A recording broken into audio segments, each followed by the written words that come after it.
Hey guys, this is Kris Jones for episode 27 of Ask Me Anything.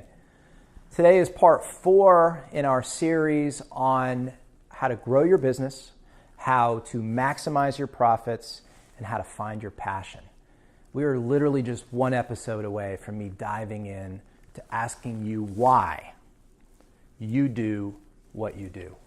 Not how you do it, not what you do, but why you do it. I just can't wait, because tapping into that will be the difference of you waking up in the morning bright-eyed and ready to take on the world and add value and make a difference and make a lot of money in the process, versus just feeling like you're going through the grind and the frustration that 90% of small business owners feel as they are on the road to not success, but failure.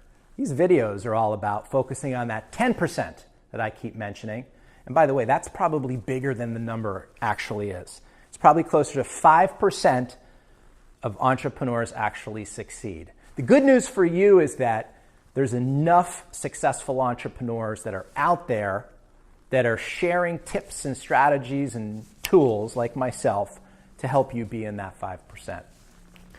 In today's episode, we're going to talk about how to maximize your profits and just generally start to live a new life by learning how and committing to thinking big. The idea of thinking big is not something that comes natural to a lot of business owners. Unfortunately, a lot of entrepreneurs and business owners are just in the process of making enough money to meet payroll. A lot of business owners are in the process of just making enough money so that they could take action to do something else to make their business more profitable. That type of psychology is unfortunately one of the things that contributes to failure in entrepreneurship and business, and of course in life. So let me share with you a couple of the things that I've done in my own life to go from thinking small to thinking big. Don't need to remind you guys, but I was not born into a super successful family. I have not inherited any money or wealth or power. All of my success, or most of it, has been independently earned from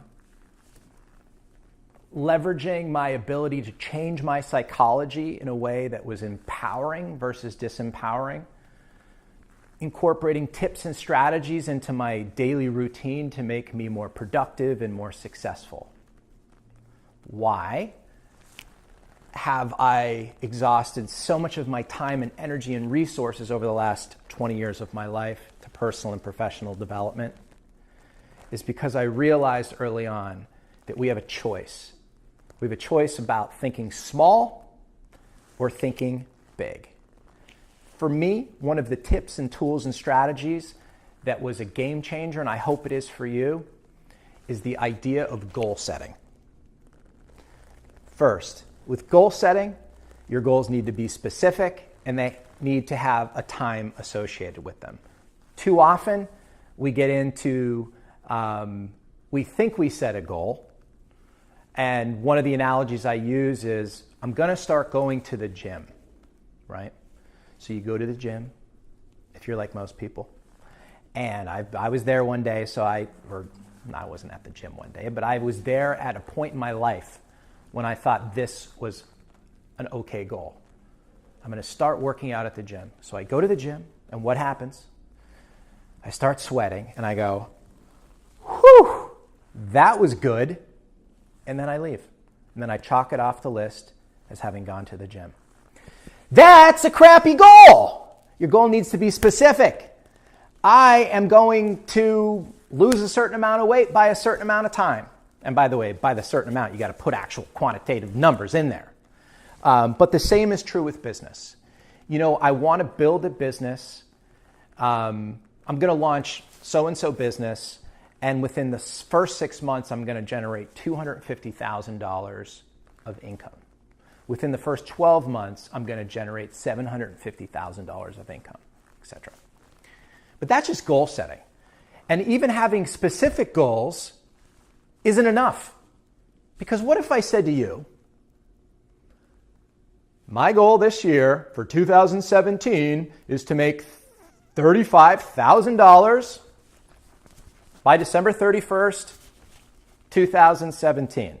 Now, the reason why $35,000 is a small number for me is because it costs more than that to send my 3 kids to private school, so it's a shitty, puny goal. Here's the game changer. Don't ever set goals, ever, that are easily achievable. Don't ever set goals that do not make you feel uncomfortable. If you want to think big and accomplish big things, you need to immediately start setting goals that are uncomfortable. That's the bare minimum test. They need to make you feel uncomfortable. What is an uncomfortable goal?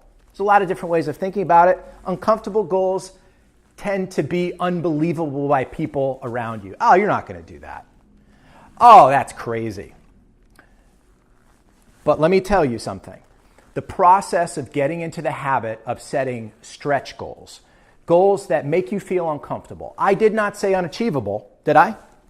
All I said was uncomfortable. It means you're going to have to get off your ass right now and take action. There's a reason why I'm using the word uncomfortable. Because an easily achieved goal keeps us on our butt.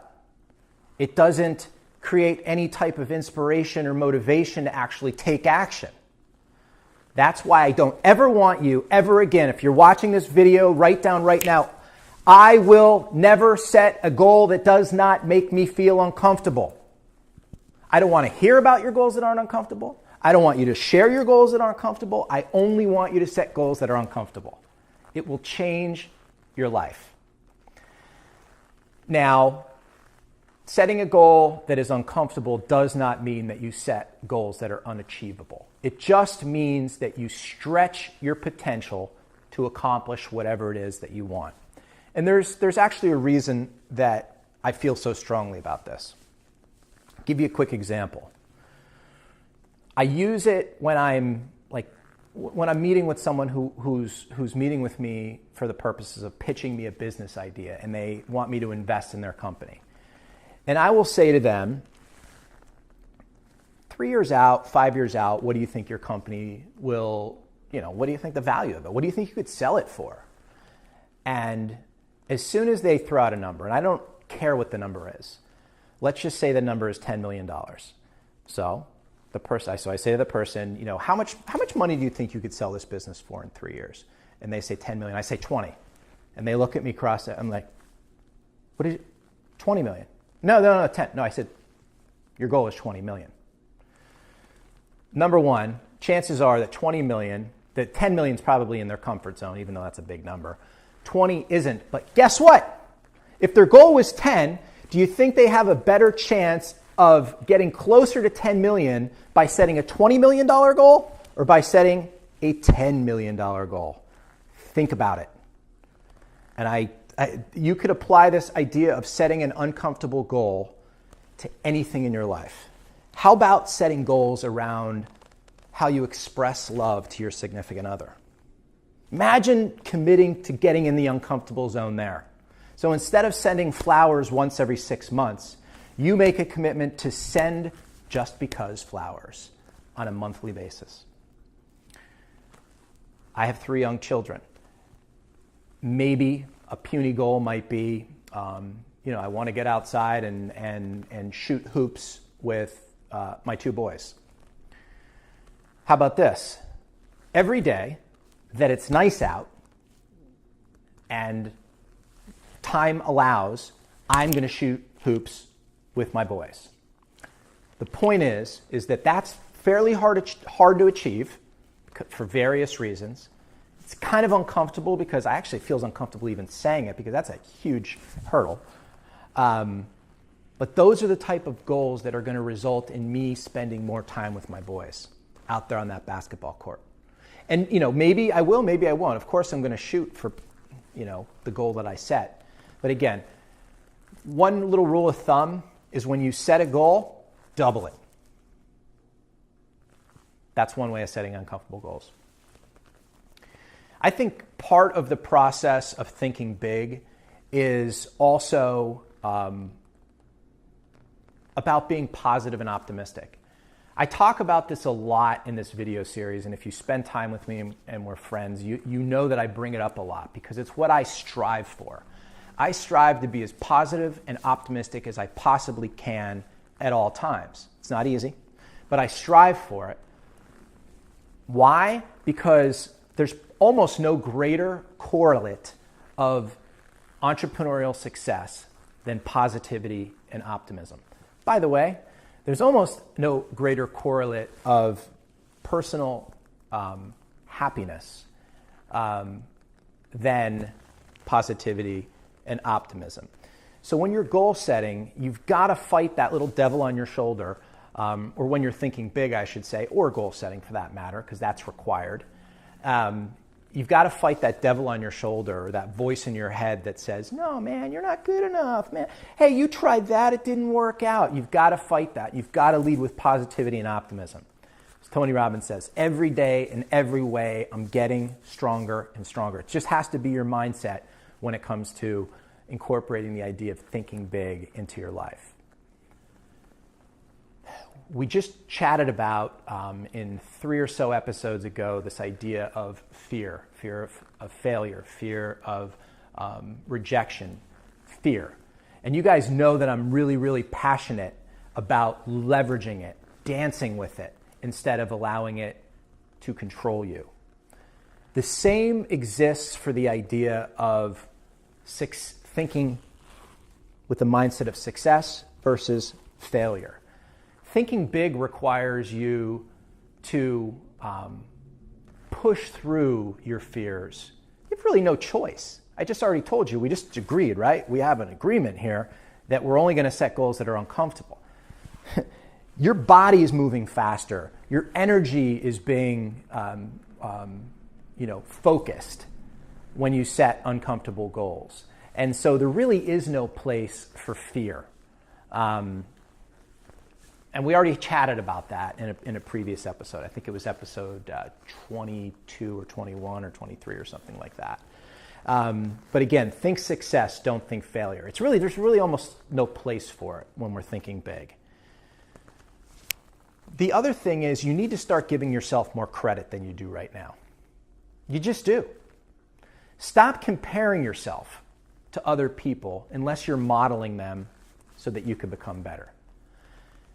Stop being hard on yourself. You are better than you are. I swear to you, I've demonstrated it through my own life, that the potential you have, the untapped potential that you have, is so much greater than you know. You need to stop beating up on yourself and being hard on yourself, and you need to just accept the fact that your skills, your abilities, your ability to focus and think big is way beyond what you think it is right now. And you need to begin giving yourself more credit. It's the idea of when you get knocked down, that's not what matters, but how quickly you could get up. I had this as a kid, went through a lot. My mom was diagnosed with a terminal illness when I was a teenager, didn't have much wealth. Those kind of things. And I was always a writer, I think. And I wrote down this quote: "The degree to which you persevere in the face of hardship defines the strength of your character." It's been kind of like a model of my life. You know what? I actually think part of thinking big is welcoming challenge. It is welcoming failure. Because remember, failure is an opportunity. It's a learning moment so that we don't do something again. Stop being hard on yourself. You are better than you think you are. And it's not what happens to you, but how you deal with it. And that's part of the process of thinking big. My final point here in this episode, and I hope you guys have found this valuable, is this idea of excuse-itis. People who think big, like you and me, don't make many excuses. Excuses, like most ideas, are a dime a dozen. They're fake. They're not. I mean, excuses are made up. It's displacing the blame on something else or someone else for us not having what we want or for us not taking action. You just need to stop it. You need to stop taking action. You need to stop making excuses, and you need to start taking action towards the goals that you are going to set that make you feel uncomfortable. And at the end of the day, we're going to talk about it in future episodes. Once you tap in to your God-given talents, and trust me, you have them, and they're untapped. Once you tap into those, you are going to start living a different life. I know a number of you that are watching this right now already know what I'm talking about. And when it clicks, when you know what that gift is that you could start sharing and exploiting in a positive way to make the world a better place, to make you a happier soul, everything changes. Imagine if you could do that through thinking big, through learning how to execute in business versus being part of the 90%, the ones that kind of lollygag and just show up at work in the morning, think small, meet payroll. Imagine if that's them, and us, what we focus on is thinking big. How we're going to go from 100,000 in revenue to 1 million to 5 million to 10 million. And we're going to do it by living our passion. We're going to infuse our passion, our God-given gifts into our business. And the people around us are going to want to be around us. The people around us are going to want to buy our products, going to want to buy our services. And we're going to be happier, and we're going to be able to give them exactly what they're looking for.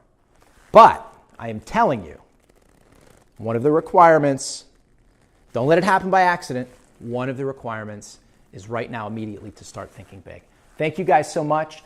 I will see you in the next episode where I'm going to ask you why you do what you do.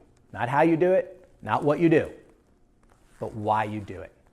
It's going to be a provocative episode where you need to be prepared to really look within and really introspect such that we could get you to a place where you tap into your God-given potential and your passion. See you guys soon.